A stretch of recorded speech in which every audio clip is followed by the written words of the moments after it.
Yeah, all that other stuff. It's like, I don't care. I can see that. Well, that's a totally different thing. Yeah. All right. Well, ladies and gentlemen, thanks for joining us tonight. I hope you had a great holiday. Welcome to What Am Comedy. I'm here with a new comedian, Emily Santarsiero. She had started off as an actress, got into a little bit of improv, and is now doing comedy. Emily, tell me a little bit about yourself. Yeah, I was born and raised in Connecticut, and I was always into drama and theater, playing dress up as a young kid, always like wanting to perform, just be super expressive. And I got into theater and pursued that for my undergrad. I went to school in the city and really loved that. That was awesome. And that's kind of where I started to go to like a mic or two and kind of, you know, get the idea of, oh, so this is stand-up, okay. Because, I went back to comedy. I was like, no matter what type of acting, yeah, drama was fun, but it was always making people laugh was just like what ignited that fire for me. So getting into stand-up then was like awesome. And yeah, I realized there was a scene in Connecticut. I moved back home and I was like, okay, there's like some of my people around here. I could go with this. Yeah, definitely. Yeah, it sounds like you just kind of landed into it, you know? Yeah, a similar thing happened to me. So it doesn't sound like it was too difficult of a transition, really, from acting into stand-up. Yeah, not really, because I already have really tried to build up, okay, how do you own being yourself on stage? How do you have that stage presence? How do you, remember the lines you have to say and just remember like, okay, this is the setup, like kind of go through the joke. So I think it definitely has helped. Definitely, yeah. So how did you transition from, it's starting off in acting or an improv, which is, a little bit more up in the air, to sitting down, writing your own jokes, your own script, if you will. How did you make that transition? I've always been into writing. In college, I also studied poetry, so I loved finding how, each word has something powerful to it, so you really have to be a craftsman with the words you put and how you put them together and the rhythm and how you break it up. So I think having that was always great, but then I don't know, I've always been into writing. Like, there were times when I'd be looking for a new monologue for an audition, go through these books, oh, I hate this sounds like crap, that's not my voice, man, I don't like this. So I'd write my own, and I'm like, well, I'm just gonna do that, because I'm gonna bring so much truth behind it if it's coming from me. So I think writing stand-up has, been great. I just need to learn how to, get rid of 95% of the words I don't need, Yeah, that's one of the toughest thing about it, is boiling it down to exactly what you need. It sounds like you got a good start with that, though, knowing, like you were saying, the power of words. There's certain things you'll pick up on, certain key elements that you'll pick up on, and really just the important parts of the story of whatever you're trying to tell, and you just sort of whittle it down. The more and more you do of it, the more you work it at open mics, Yeah, definitely. It definitely kind of works itself out. Where do you like to come from? What's your voice, as best as you can see it right now? Yeah, it's definitely a mix of narrative, observational, and I think I just try to stay true to my point of view about random stuff that I see. I'm a very down-to-earth person. I do yoga, I'm like that granola down-to-earth girl. So I feel like sometimes I can bring jokes to that. So I don't know, I just see stuff that happens, I'm like, that shit's funny, or that, I'm just, and I try to go with it. If I get that creative impulse, it's like, gotta write, and I have to get it out, or I'm telling you, it's gone. I can't remember it later. I have to somehow get it out. Yeah, definitely. Well, life is funny, and we spend most of our lives ignoring it. We stand in line and we don't say anything about the person in front of us. We spend most of our lives not doing that. And I think we all, at different points in time, have looked at something and just wanted to, hey, check this out. And that's in a lot of ways what stand-up is somebody actually gives you a microphone and gives you $4 and a beer to stand up there and do it, and to stand up and say, well, you know what I saw the other day? And it's a lot of it is observation, a lot of it is, it's about yourself, it's about your life, it's a good place to be coming from. I think that's right where you need to be. Definitely. I tend to overwrite and then kind of go back through and cross things out. I will just jot down idea after idea after idea, and I know that a lot of it isn't going to get into that. And what approach would you say when you're writing? What do you take? Yeah, I have the same way. I'm always rewrites. And my favorite thing is to do, it's funny you guys said I was so relaxed on camera and that I can sit still, because like I rarely sit down. Like I gotta move, dancing, like got a lot of energy, and I have that on stage. So when I write my jokes, I tape paper to the wall and I write on the wall.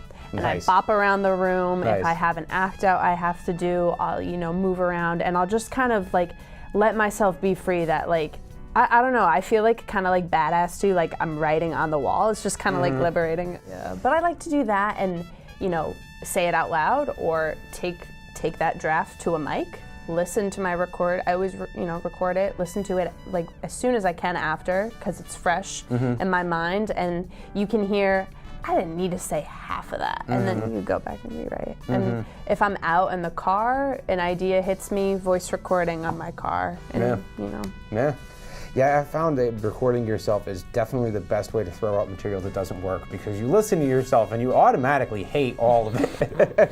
It's a really brutal way to do it, but it's one of the best ways to do it. I totally agree. Brutal's a good word for it. It's it's really holding the mirror up to yourself, and a lot of people, they don't want to see that, and they don't want to hear, what jokes really fell flat. They know, like I bombed a little bit. Then they're like, well, I bombed, but you need to study that. It's like that's important. But. Oh yeah, no, I've definitely taken a few good bits that I just had to completely throw out and completely rewrite, because I liked where I was coming from, but it just totally didn't work. And it's one of those things that, you can do it on stage and say, okay, that didn't work, let me try it a little bit differently, this or that.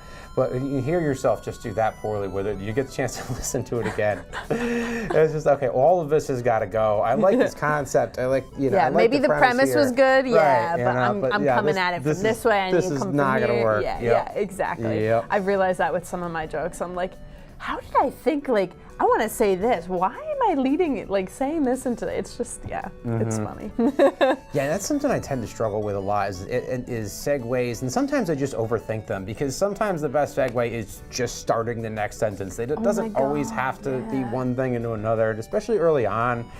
You're working on your first decent 5 minutes, your first decent 10 minutes. Tight five, You're not going to have necessarily like a smooth flowing 5 minutes. You might have a joke about your dog and a joke, but it's not going to be a joke about going, 5 minutes of going to the pet store. You know what I mean? Yeah. Like, it's not going to all necessarily be related. You're not going to be filling time the same way that comics we grew up watching are doing it. You know what I mean? Exactly. And so that's something that I tend to stress out a little bit too much, and I'll think about it when I'm writing jokes and what works well together and this and that.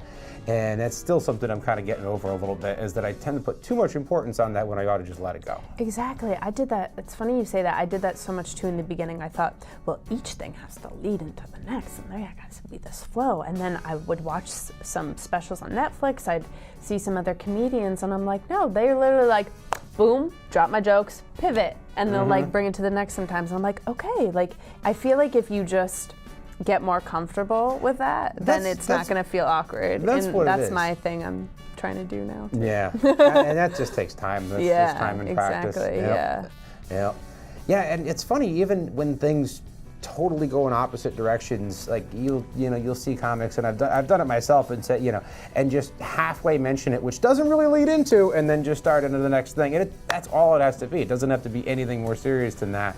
But it's funny when you think of, like we were talking about Carlin, it seemed like his whole hour was just a big long sentence at times, and then I don't know if watching comedy has changed for you, but I'll never be able to watch a comedian the same way again, because now I'm picking it apart in a very technical way. And I'm seeing, okay, now there really is a little bit more of a break there, and he's worked out how to blend these things together a little bit better. Exactly. Yeah, it's never, once you tap into it, it's never the same watching it, because once you kind of learn what it is, you're like, I'll never see it the same. Well, it's like acting too. I feel like some movies I'll watch and I'll get into it because I really have to let myself, but if it's, like one of my favorite directors or some of my favorite actors in it, I got to watch it a few times. One, to just like, oh, what choices are they making? Geek out over it, and then watch it again to kind of take in, like, oh wow, that was amazing cinematography. Like, damn, But yeah, I tend to be hypercritical of movies, but in a very different way, because I don't understand it in any kind of technical way. I'm just very, very bored with a lot of what most movies are doing these days. You know, a lot of at least the movies that you hear about, you see ads for and this and that. They're kind of remaking the same concepts. It's the same formulas they're doing over and over again. Yeah. So I really either get totally wowed by something, you know, or I'm just totally down on it. And I must be very much so an audience member in that regard. You know what I mean? Cool. Because I can't exactly tell you what good cinematography is, other than it looks really nice. Yeah, those trees are pretty. Yeah, exactly. What are some of your favorite movies? Do you lean more towards comedy? Do you like comedians who delve into Hollywood, like Kevin Hart and I like a decent comedy. Yeah. The last movie I was really impressed by, I'd say, was Birdman. Okay. I don't know if you saw that. No, I didn't. Yeah, I just thought it just kind of had this interesting story to tell about this guy that was rather tortured, and I just never really seen anything exactly like that before. Right? Michael Keaton. Yeah, I call him Birdman. Yeah. No, he was Batman too. Birdman and Batman. Yep, I'm really bad with actors and actresses' names. Yeah.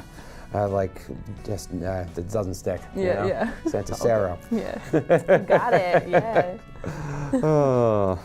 So how are your open mics going? What's the open mic experience been like for you so far?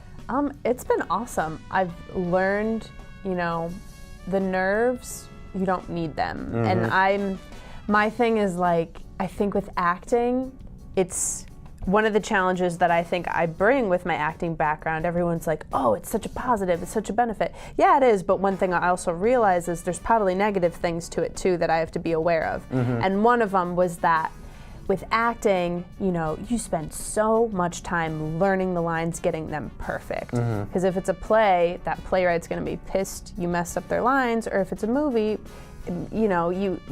your co-star maybe won't pick up on the cue line or something. So, that's like a big stressor always in the back of your head as an actor, get the lines right, Right. But then with stand-up, because I'm the playwright, it's my lines, I almost forget I can let go if I mess it up, because I'm writing it. You know what I mean? Yeah. It's just just like unclench a little bit, and you'll be fine. And that's worked. And I've just been trying to remember, this, I'm doing this for me. I'm not doing this because I want the other comedians to give me a fist bump or tell me good job after. Right. I'm laying this down brick by brick, trying to learn as much as I can and bring my best to it. So I'm just having fun with it. I feel like a little kid again. I remember after my first mic, I practiced so much. I loved it.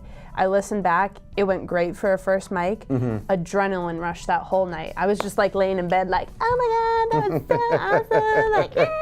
awesome. Mom, I did comedy. It's just I love it. And I think if more people were aware of what you should pursue is that thing that really makes you feel like you're 5 again.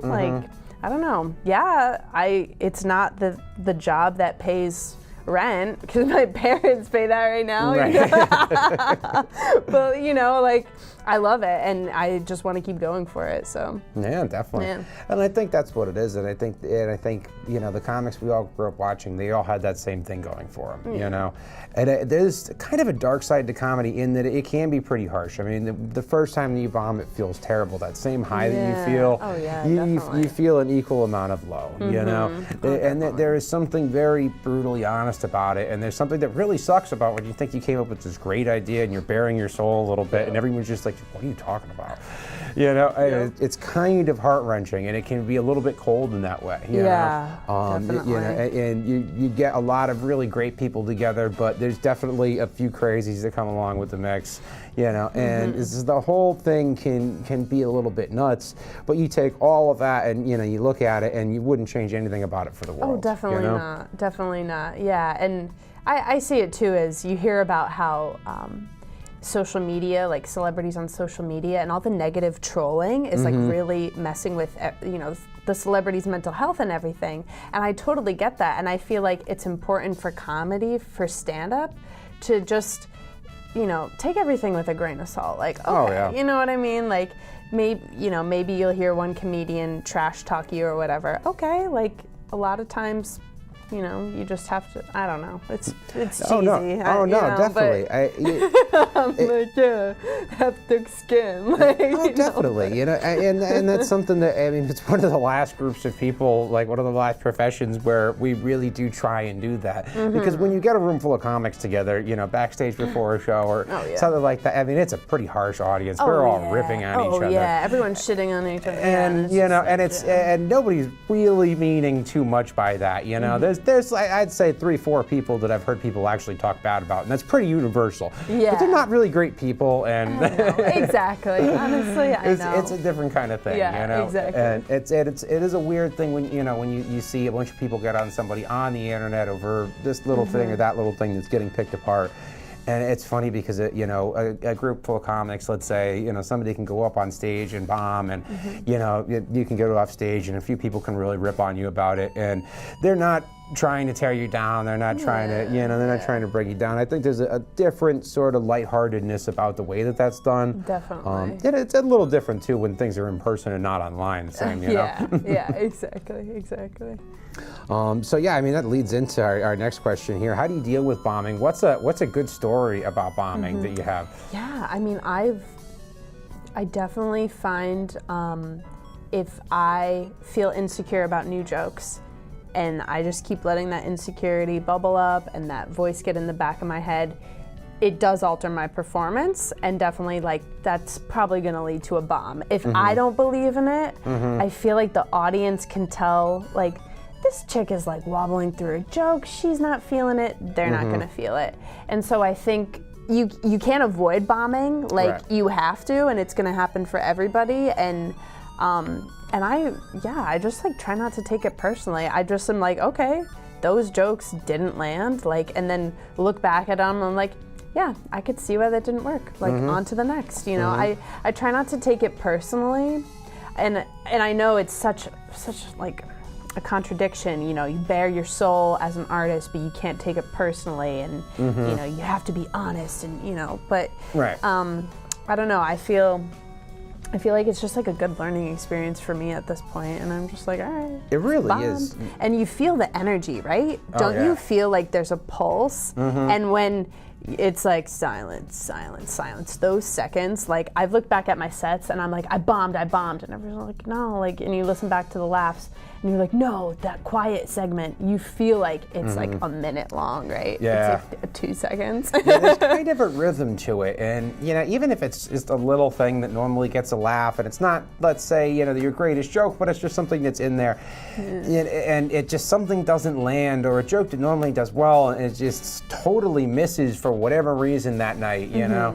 You know, or yeah, something, you know, maybe new you're trying out that you've sort of hammocked in the middle, and you're okay, you know, if I get a big laugh before it and a big laugh after it, I should be okay. And it can throw off the rest of your set. It's a very strange thing. There's a sort of natural rhythm to it, and when that starts to get to you on stage, and that gets in your head as you're performing, it gets a little bit like quicksand, you know. You start to get sucked down into it. Yeah, I've seen it happen. I feel like I just try to be like super aware, and I feel like, you know, I'm like, okay, that was bombing, on to the next thing. Or, you know, always have those like short jokes, you're like, okay, this is gonna bring it back up because I know this shit like has always worked. You know, you gotta have faith, and you have to pick and like be like, I don't know, a magician in the moment. Like, what do you? How do you feel like you deal with bombing? You just. I mean, you know, in all honesty, it really depends on the situation. I mean, sometimes I will just plain address it. You know. No, I know, right? Exactly. Like, shit on yourself. You're like, well, that funny, didn't work. Right? Like, yeah. also, here's a joke about my brother. Like, and just go into something totally out of left field. That's totally unrelated, and that almost just kind of gets a little laugh in and of itself. You know, you're just acknowledging what just happened and moving on. You know. Being honest. You know, exactly. You know, sometimes the best thing to do is just to move on with your set. It could depend a little bit on the show you're doing and the mic you're doing too. If you know, okay, I've got a 5-minute set and this is like 5.5 minutes long, and I've got to do this in 5 minutes, and I want to get to this so I can do a callback to this. And like, I don't know, sometimes I get a little too caught up in my set list, in whatever, and I'm not riffing as much as I should on stage, but sometimes I can get a little too lost at that too. Yeah. You know, there are people that I know that can do great crowd work. You mentioned Pat Oates, he's one of them that can just, I mean, he can just go up on stage and just work the crowd. It's a beautiful thing to watch. And as somebody that doesn't come as naturally to, when I do get into riffing something or doing a little crowd work and it's going fairly well, it can derail the rest of what I had planned, especially because I'm now just like, okay, how am I doing on time? Where do I pick up? Where do I go from here? This and that, and sometimes you just suck it up, and it may just not be your night. Die with the joke. Yeah. Oh my God, I had this one stupid joke. This is like maybe the second month I'm into stand-up, right? I'm at the mic and I'm doing it, and I like had this southern accent, and I was just like not needed, and I'm just like, I chose this, I'm staying with this accent, no one's laughing, let's write it out. Like it was great. Nice. So bad it was great. Oh, that is great. Well, it can be tough at mics too, because sometimes you're performing to 4 comics and they're one of their girlfriends. I know. Dude, I know. 2 guys that are at the bar that came to watch the game that really just wish you'd shut up. And other mics are amazing. Oh, definitely. But at the same time, sometimes it can be pretty tough. And when you try and do something like that, I've come out and I've thought, okay, well, this thing that I'm working on is much more of an angry bit, and it's something that, okay, I would want, at a show I would want to do this later on in my set, but I just want to try this out at a mic along with these 6 other jokes that I'm doing that are sort of at a different pace, but at an open mic, I'm not really trying to plan out too much of a set. I'm just trying new stuff and getting it out there. Yeah. And, you come out and all of a sudden you're getting a little loud and getting a little angry, and it just hasn't built up the way it naturally should. And you've got your comedy friends looking at you like, so would you pissed off on your way down here? What's wrong with you? Yeah, exactly. It almost doesn't have the opportunity to land. I mean, funny is funny, but the way that things are presented does make a difference, and the audience makes a big difference. And you got to read the room too. Yeah. Oh, yeah. The audience definitely does. Yeah, definitely. Well, and it's tough to get caught up in not playing to the back of the room in that situation too, and just telling jokes to comics. Who will appreciate jokes that comics will appreciate, but comics aren't real people. Comics are not an audience. Especially too if comedians are not take 2. If comedians are, working on the same set that, we've come to hear a lot of their set, it's like, so you're like, oh, I know what joke is coming next. I can almost say their set now to myself because I've heard it. I've seen them at so many mics, and I think, so it's like, oh, we've all heard each other's sets. I'm just gonna, go on my phone, not even like give you the pity laugh. So I get it. Yeah. Well, and that is tough because even, if you're trying to pay attention and trying to be respectful, you know exactly what they're going to say. It's not going to land in the same way. So unless they really throw something out of left field, that kind of is all it is, because it loses that spontaneity. It loses the element of surprise in a way. Yeah, and definitely. I feel like at first I was kind of scared to go to mics at a bar. So I was like, oh my God, there's, you're going against the noise at the bar, TVs, drunk people, more jerks, heckles, and then I went to one, and it was so much fun, and I actually liked the challenge more because I was on stage. I was like, okay, these people are on their phone, listen to me. These people are like trying to order food, they don't even know comedy's going on right now, over here, and you're like, it's such a good challenge. It really is, and it can actually almost be like, it takes a little bit of the pressure off when it is that kind of mic, and and everybody else is bombing, and things are not going well, and it's kind of like, I'm going to go up there and make fun of the situation. These 3 bikers that just rode in, and now they just own the bar. I'm just going to go over there and make fun of them. Because these 4 nice ladies were sitting and watching us the whole time. This is the only audience we had. They'll appreciate me making fun of Mold Lawyer and Curly over here, Yeah, that's fun. It was probably a little before your time, but there was a bar like that in Naugatuck that they'd stopped doing the mic a while ago, and that could be a real good night, or it could be real bad at the same time. And so it was generally speaking, pretty nice, and the audience was pretty good. But sometimes you get, a horde of people in there that are just, they're doing comedy tonight? Like, guys, should we leave? Nah, the hell with it, we came here. Yeah, we came here. Yeah. So it can be something to contend with. Yeah, open mics can be fun. Have you ever been heckled before, like real bad? Not too bad. The worst that I've had is people talking to you, people kind of going back and forth with you. I've never really had anybody, oh, you suck, or what you think of as a heckler. I honestly can't say that I've even seen it happen. I think a lot of people are afraid to do that. It's a big myth. It's like Bigfoot. It's like the heckler. It's the same guy at every show. Right. And I'm sure it does happen. You know what I mean? But I've seen people derail shows a lot more by just talking to the comedian, and then the comedian says something back, and now all of a sudden there's a conversation going on. I know, yeah, I've noticed it's that a bad too. thing to get into in the first place, exactly. you know? I mean, you know, you start talking to that person, and then all of a sudden, like, they thought it was okay for them to talk during your set to begin with. Now they've gotten, you know, a gift from you. You're talking back to them, and they're just going to keep doing it. I know. They're like, "Oh, it's our show together." Like, this is, yeah. Exactly. Yeah, and I've seen that really derail some things. You know, and I've seen some comedians do better than others with it. That's for sure. You know. Yeah, definitely. Yeah. Yeah, dealing with something like that, I'd honestly say, I mean, a lot of what I'll do is I'll kind of give somebody a look. I won't really say anything to them. I'll sort of just kind of stop, give them a look, and just go on what I was doing. You know, it's not going to make things any better to necessarily engage with them unless they're really asking for it. In which case you kind of have to. Yeah, exactly. Yeah. Yeah, well, that's good. We can always go on about open mic stories. There's always some interesting open mic stories. Yeah, exactly. It's a really fun thing once you start doing it. I would recommend anybody watching to actually go see some open mics. Yeah, really. You know, it's a great thing to do. I think it'd be pay and fun go up there yourself. Yeah, I feel seriously. I love seeing people who go up for the first time and they're like, oh yeah, I'm gonna do this. And either sometimes it's exhilarating and I think they tap into something, they you know, check something off their bucket list. And then I think other people have this like brain explosion moment, like, that's hard. They're like, oh my God, all my friends say I'm the funny guy at the party, but I bombed at the mic. And it's like, yeah, dude, like, not the same maybe you're funny at the party. Well, we're going to start to wrap it up. Let's just bring it back around one more time. If you want to plug your social media again, let people know where they can see you. Emily Santarsiero, add me on Facebook, follow me on Instagram, Emily Siero. That's it, Siero. Perfect. I was going to ask you to spell that because I couldn't have spelled that.